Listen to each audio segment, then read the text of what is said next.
Hello and welcome to law sage. हमने अभी सबसे रिसेंटली पढ़ा है बेसिक स्ट्रक्चर और उसमें हमने ये देखा था कि fundamental rights are included in basic structure. पर ये फंडामेंटल राइट्स होता क्या है? तो फंडामेंटल राइट्स जो है ना, वो हमारे कॉन्स्टिट्यूशन का एक सुपर हीरो है।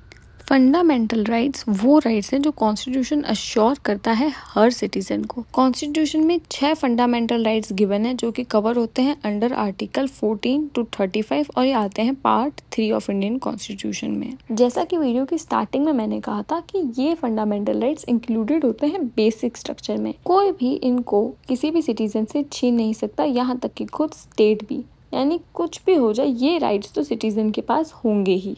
लॉ मेकर्स ने किसी भी राइट को कभी भी अनलिमिटेड पावर्स के साथ नहीं दिया है।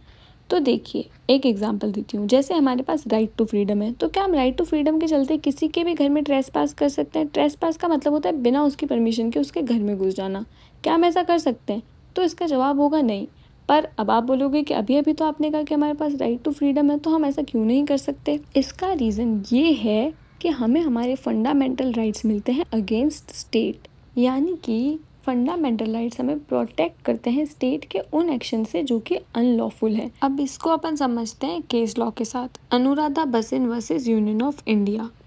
अब अगर तुम इस देश के थोड़े से भी जागरूक नागरिक होगे तो तुम्हें ये पता होगा कि 2019 में यानी 2019 में आर्टिकल 370 को पार्लियामेंट ने रिपील कर दिया था। अब क्योंकि आर्टिकल 370 कश्मीर को स्पेशल स्टेटस देता था, तो कश्मीर में कुछ भी अनलॉफुल एक्टिविटीज ना हो, इसकी वजह से वहाँ पे इंटरनेट को बैन कर दिया था फॉर इनडेफिनेट टाइम। इसके अगेंस्ट में अनुराधा बसिन ने एक रिट पिटीशन फाइल की कि ये उनके फंडामेंटल राइट्स का वायलेशन है।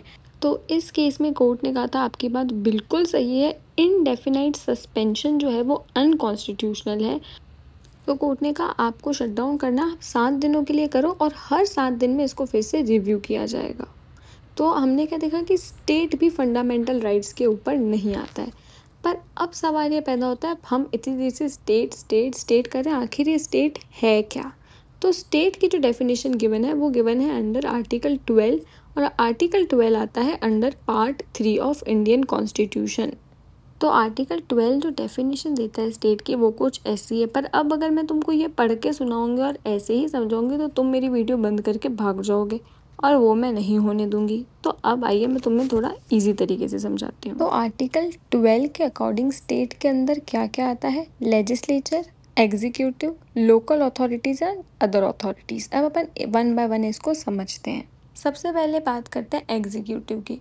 एग्जीक्यूटिव मतलब वो लोग होते हैं जो लेजिस्लेचर जो लॉज बनाती है उनको एग्जीक्यूट करते हैं, ठीक है। एग्जीक्यूटिव जो होता है वो रोज़मर्रा के काम देता है, जो भी एडमिनिस्ट्रेटिव लेवल पे काम होते हैं वो सब कौन करता है? एग्जीक्यूटिव। अब यूनियन एग्जीक्यूटिव के अंदर आ जाते हैं prime minister, council of ministers, president, vice president and advocate general of India. वहीं स्टेट एग्जीक्यूटिव के अंदर आते हैं chief minister, council of ministers of state, governor of state and advocate general of state. Next is legislature. तो जैसे कि मैंने कहा लेजिस्लेचर का काम क्या होता है? लॉज को बनाना। अब इसमें भी यूनियन और स्टेट दोनों का लेजिस्लेचर काउंट होगा। यूनियन में प्रेसिडेंट, लोकसभा एंड राज्यसभा, और स्टेट में गवर्नर, विधानसभा और विधान परिषद। तो अब यहाँ तक का पार्ट तो बहुत ईजी था। नेक्स्ट आता है लोकल अथॉरिटीज। लोकल अथॉरिटीज का मतलब होता है local authorities obviously under section 3 sub section 31 of general clauses act local authority की डेफिनेशन दी गई है। तो जैसे म्यूनिसिपल कॉरपोरेशन हो गई, डिस्ट्रिक्ट बोर्ड और पंचायत हो गई, ये सब जो कि क्या करती है? विलेज एडमिनिस्ट्रेशन संभालती हैं, लोकल सेल्फ गवर्नेंस का काम करती है। इन सब अथॉरिटीज़ को क्या कहते हैं? Local authorities. तो यहाँ तक का पार्ट तो काफ़ी क्लियर एंड कंसाइज था। यूनियन गवर्नमेंट में हमने देख लिया क्या होता है, स्टेट गवर्नमेंट हमने देख ली क्या होता है, लोकल अथॉरिटीज़ में हमने देख ली क्या होता है। पर अदर अथॉरिटीज़ का मतलब क्या है? ये जो है मोस्ट कॉन्फ्लिक्टेड टॉपिक है ऑफ आर्टिकल 12। तो अदर अथॉरिटीज़ कहीं पर भी डिफाइंड नहीं है, पर कोर्ट के वेरियस जजमेंट से ऐसा कहा जाता है कि वो बॉडीज़ या एजेंसीज जो कि क्रिएटेड बाय लॉ हैं, अंडर गवर्नमेंट कंट्रोल है, या वो कोई पब्लिक वर्क कर रही हैं या पब्लिक इंटरेस्ट में वर्क कर रही हैं, तो उन्हें अदर अथॉरिटीज़ कहा जाता है। एग्जाम्पल में इसका आ सकता है universities, election commission, state electricity board and etcetera. मैं जानती हूँ आप लोग इन्हें बहुत देर से याद कर रहे हैं, बेसब्री से इनका इंतज़ार कर रहे हैं, तो लीजिए आ गए आपके प्यारे केस लॉज। तो अदर अथॉरिटीज़ का मतलब हम केस लॉज के थ्रू समझेंगे। सबसे पहला केस आता है जो इस कॉन्टेक्स्ट में, वो है university of Madras versus Shantabai.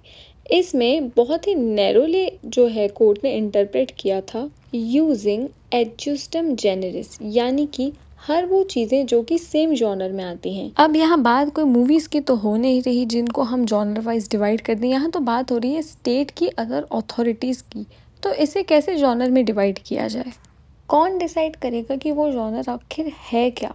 तो ये चीज़ कही गई थी उज्जम्बाई वर्सेस स्टेट ऑफ यूपी में कि ऐसा कोई पर्टिकुलर जॉनर नहीं है जिसके थ्रू ये डिसाइड किया जा सके कि कौन सी अथॉरिटी स्टेट है और कौन सी नहीं है। जैसे अब एक जॉनर हो गया एनिमल्स, ठीक है, काउ, डॉग, कैट, ये सब एक जॉनर में आते हैं, ये सब एनिमल्स हैं, क्योंकि एक पर्टिकुलर क्राइटेरिया गिवन है जिसके थ्रू हम ये सब कह सकते हैं कि ये सब के सब एक जॉनर में आते हैं। पर स्टेट के केस में ऐसा कोई क्राइटेरिया गिवन नहीं है जिसके थ्रू हम ये बता सकें कि एक ये जॉनर है और इसके थ्रू ये सब स्टेट कहलाएंगी। फिर केस आता है Rajasthan state electricity board versus Mohanlal का।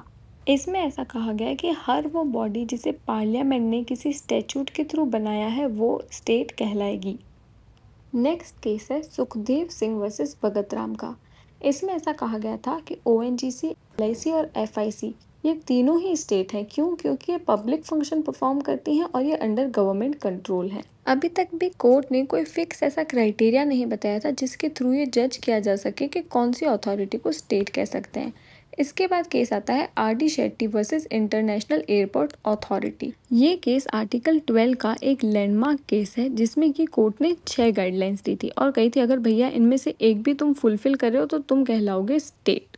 बताएंगे तुमको, सब बताएंगे तुमको, 6 गाइडलाइंस भी बताएंगे। पहली क्या है, अगर एंटायर शेयर कैपिटल अथॉरिटी का किसके अंडर में, गवर्नमेंट के अंडर में, या तो फिर उस अथॉरिटी को गवर्नमेंट कंट्रोल कर रही है, या फिर फाइनेंशियल असिस्टेंस दे रही है, पैसों का दबदबा, या फिर क्या है फंक्शन उसके पब्लिक फंक्शन कर रही है वो अथॉरिटी, या फिर मोनोपोली स्टेटस है जैसे कि किसका है, आपकी रेलवेज का है, या फिर formed by transfer of government, government के ही किसी डिपार्टमेंट को ट्रांसफर करके अलग से एक अथॉरिटी बना दिया गया है।